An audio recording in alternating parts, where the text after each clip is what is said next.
Hi Libra, this is Jov. Welcome po sa ating channel. By the way, Libra, this is your monthly Gabay Tarot reading. First half of the month of January, January 1 to 15, 2026. Gamitin ang reading na ito bilang gabay lamang. Tandaan, Libra, ito po ay general reading. This is for you, Libra.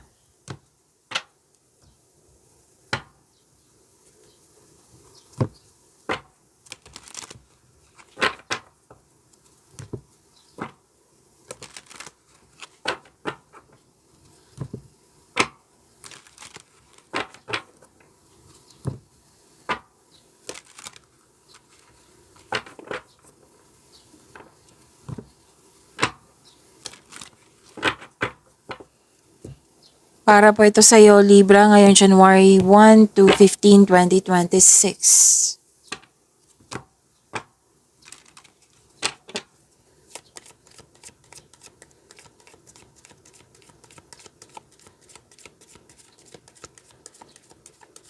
Message from your Archangel. Andito po si Archangel Metatron. Sabi po dito, chakra clearing. Call upon me to clear and open your chakras using sacred geometric shapes. So that is Archangel Metatron. So this is the time for chakra clearing. It might be ito na yung time na binigyan mo ng panahon yung sarili mo para, kumbaga, me time, alone time. Pwede din nag-meditate kayo, nag-grounding kayo, nag-connect kayo sa nature. Yes. So, that's it from Archangel Metatron.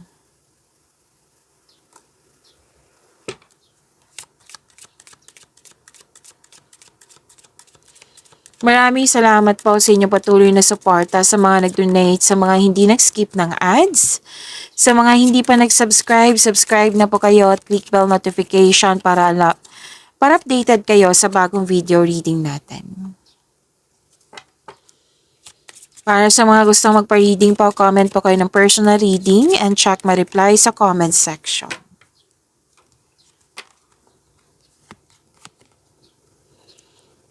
New beginning. Dalawang card po mismo nagsabi dito na may new beginning. Actually, may ending with new beginning. May natapos na kasi may necessary change na magkakanap. Pwede din ikaw nag-execute nito. Willingness, like nag-let go ka sa mga nabibigatan, nahihirapan. Nag-let go ka at nagkaroon ng transformation. Ito na yung ending with new beginning. Okay? Love is blooming. Nagkaroon ka ng time for yourself. Pwedeng may ligawan din. Attraction, affection, romance. May bagong simula din dito. Kakasimula sa negosyo, sa trabaho, sa project, sa relasyon, sa pagkikipagkaibigan. Okay? May nakita ko ditong humihingi ng atensyon sa iyo na isang bata. Pwedeng inner child mo to, pero most likely bata to na humihingi ng time sa iyo. Libra.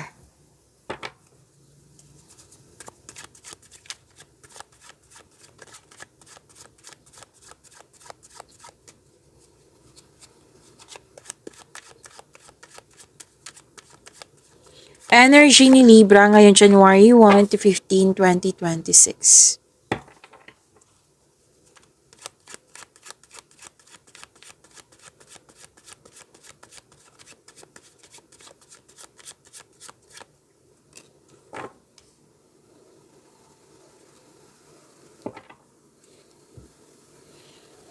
Para sa mga bago dito,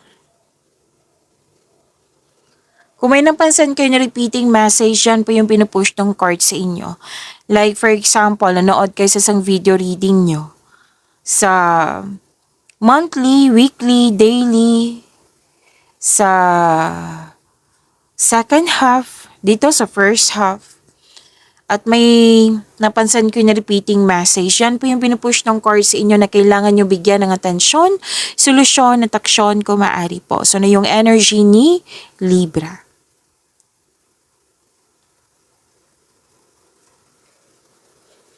movement. So, please expect, I think lumabas din to sa inyong monthly, yung January 2026 na reading. Maraming ginagawa, so expect po magiging busy kayo. Transition, movement, quick action, may dumating na pagkakataon, binigyan mo siya ng agarang aksyon. May mabilisang paggawa ng desisyon din. At darating na din yung inaantay mong mensahe. May parating na blessings na magbibigay saya sa'yo. Maaari din may travel po or may isang bagong tao na darating sa iyong buhay. May nakita rin ako dito na may sa mga single dito, may nakita kong date dito. Single ka man, marelasyon sa buhay mag-asawa. Event invitation? Or may nag-ask sa'yo ng date, travel? May nakita kasi kong travel dito.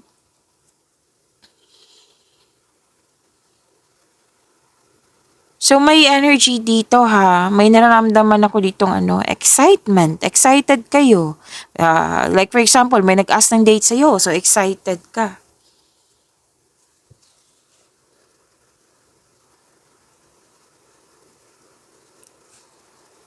Isa o maraming alok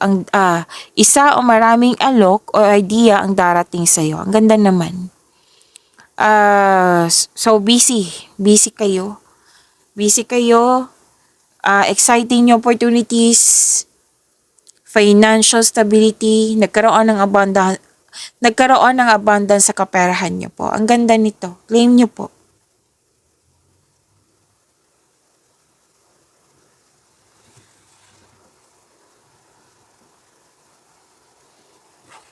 Malakas ang iyong intuition. May nag-self-study din dito. Ang lakas din ng energy ng feminine energy. Pwede ikaw to, pwede din na may malaking influence ang isang feminine energy sa iyo. May changes na mangyayari. Makakatanggap ka din ng wisdom message. Common sense, awareness.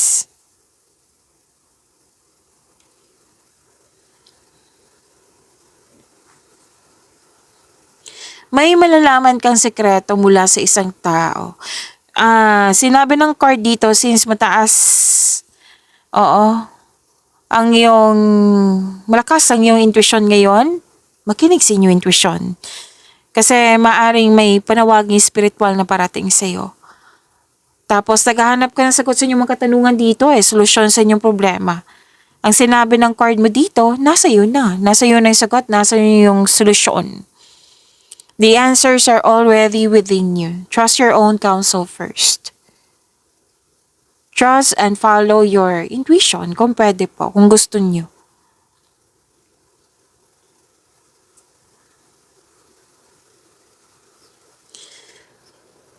Okay, mas piliin niyo po ang magtiwala sa inyong sarili kesa mag-overthink or mag-overanalyze. Again? Mas piliin niyo po yung maniwala na trust your feelings instead of overthinking or overanalyzing. Huwag kang umasa sa opinion ng iba, trust yourself.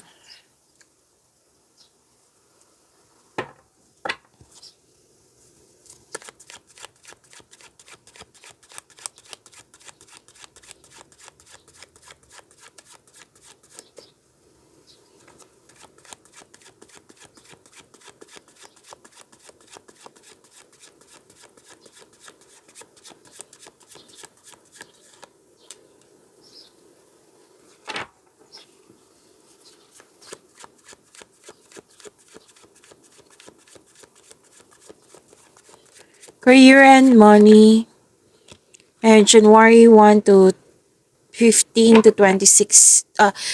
January 1 to 15, 2026. Baka sa 2020. Ayusin ko lang January 1 to 15, 2026. Libra. Some of you na may iniisip dito yung Gemini kasi habang nagsha-shuffle ako dito, Gemini. Or di kayo kung hindi kayo nag-iisip kay Gemini, pwedeng siya yung iniisip ka niya.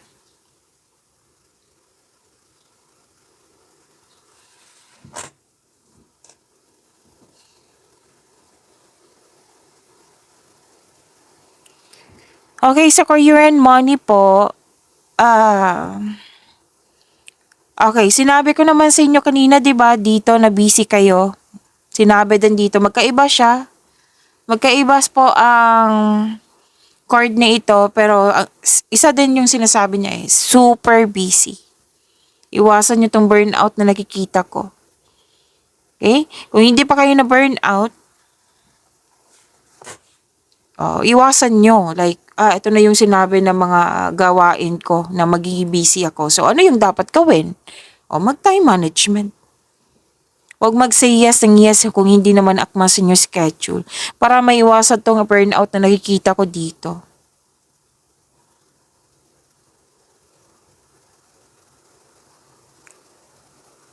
So, ask for help kung, let's say, nanood ka ngayon na, okay, busy talaga ako, na tugmang-tugma dito, busy na. So, kung nahihirapan ka, nabibigatan ka, kasi sobrang busy na, ask for help. Para hindi mo dala lahat yung gawain. Nakikita ko naman dito, Libra, na malapit mo nang matapos yung mga ginagawa mo. Pwedeng project po ito. Kasi nag-iisip ka dito, after ito, magra-rest day talaga ako. After ito, magbabakasyon talaga ako. Malalampasan mo rin to. Itong busy na ito, yung bigat na responsibilidad to eh. So, malalampasan mo to, basta just keep on going. Kung hindi pa ito nangyari, sinabi ng card dito kanina, di ba? Huwag mag-say yes. Kung ayaw mo ma-burnout. Pero kung yan talaga yung nature ng work mo, Libra, baka pwedeng kailangan ng time management or di kaya ask for help. Okay? Pero may nakita naman ako dito na matatapos mo to. Completion of cycle kasi itong sinasabi dito.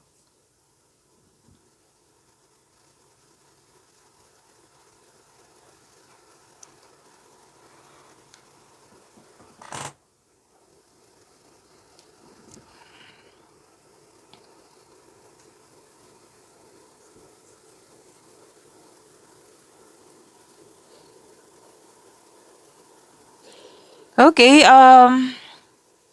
job offer, job opportunity, yan. Ang ganda naman ng January nyo. Offer, opportunities, maraming gawain. Maraming gawain meaning health. For me healthy yan. Kasi maraming gawain, healthy yung mga ginagawa nyo dyan. Like for example, maraming gawain.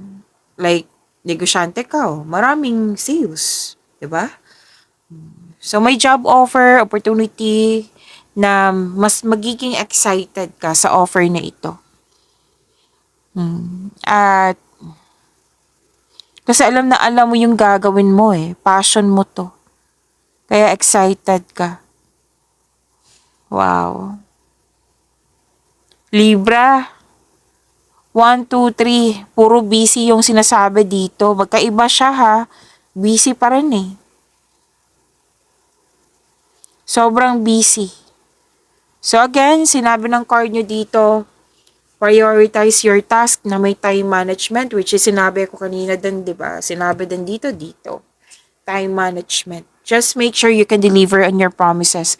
Mukhang may deadline ito or umaasa na matatapos mo. Pwedeng ikaw yung nag-promise na matatapos mo. So, time management ay kailangan.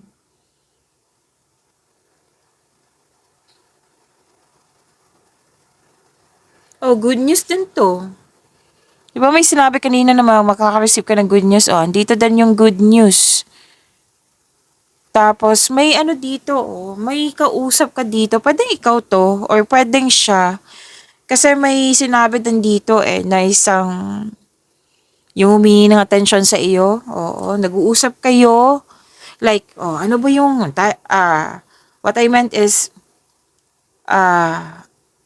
anak mo, or apo mo. Example lang po iyan ha. Or pamangkin ba? Ano yung gusto mong course sa college na? Tapos nagdi-discuss siya kung ano yung gusto niya. Tapos nagustuhan mo, nakita mo yung potential niya eh. So, I think itong pag-uusap na ito, tutulungan mo tong taong ito. Pwede din ikaw ito, natutulungan mo yung sarili mo. Masaya ka rin kasi naging May naging tapat dyan sa iyo na hindi mo siya in-expect. Naging tapat siya sa iyo.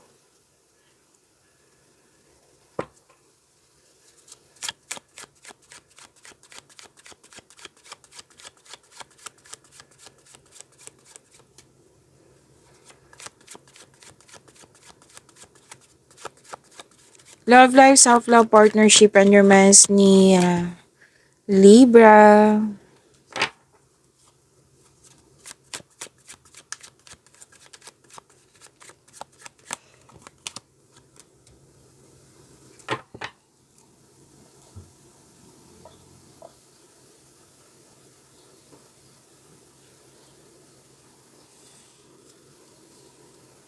Success to eh. Positive outcome. And happiness. Yes, happiness ang nakikita ko dito. Lahat kayo.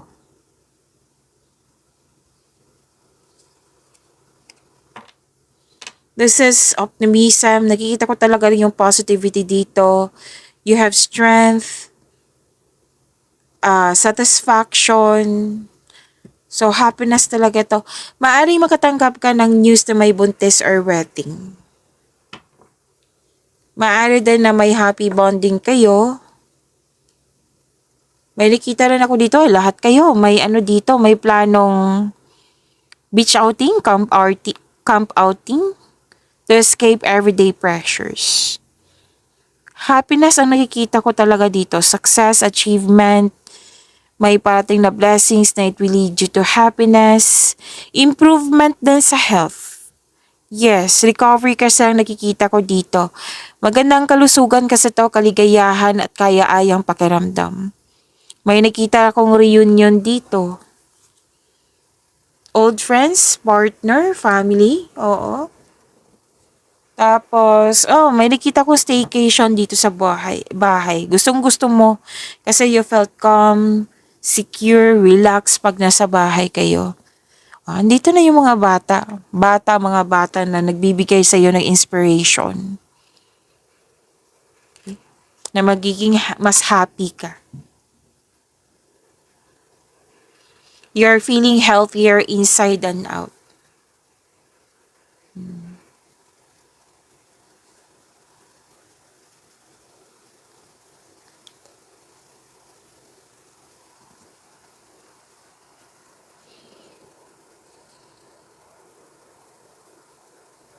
Okay.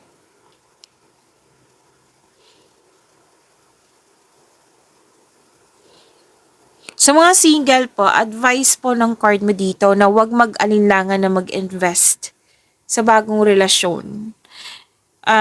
It might be, kasi may sinabi dito, di ba, ligawan, nagustuhan, attraction, affection, ligawan nga. Oo. So, sa mga single dito, nakikita ko dito, nag-aalangan ka. So, sinabi ng card mo dyan, ha, na huwag mag-alinlangan.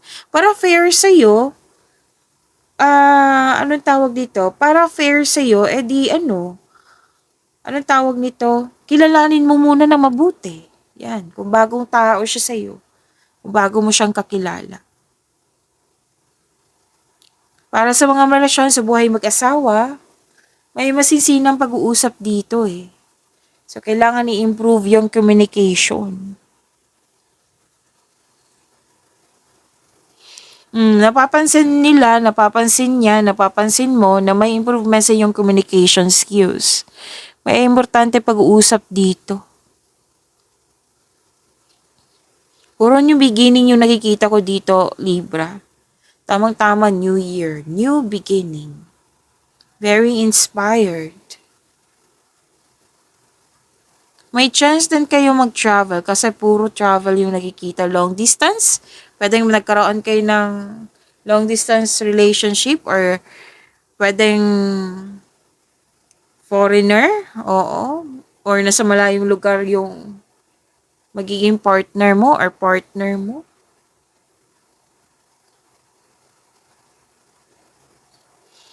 Nandito pa rin yung magsisimula ng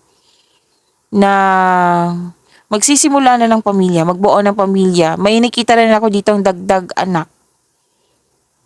Dagdag anak, gustong magdagdag anak. Kaya may importanteng pag-uusap. Pag-imanin niyo po yung blessings sa binigay sa inyo, Libra. See you tomorrow. Maraming salamat po.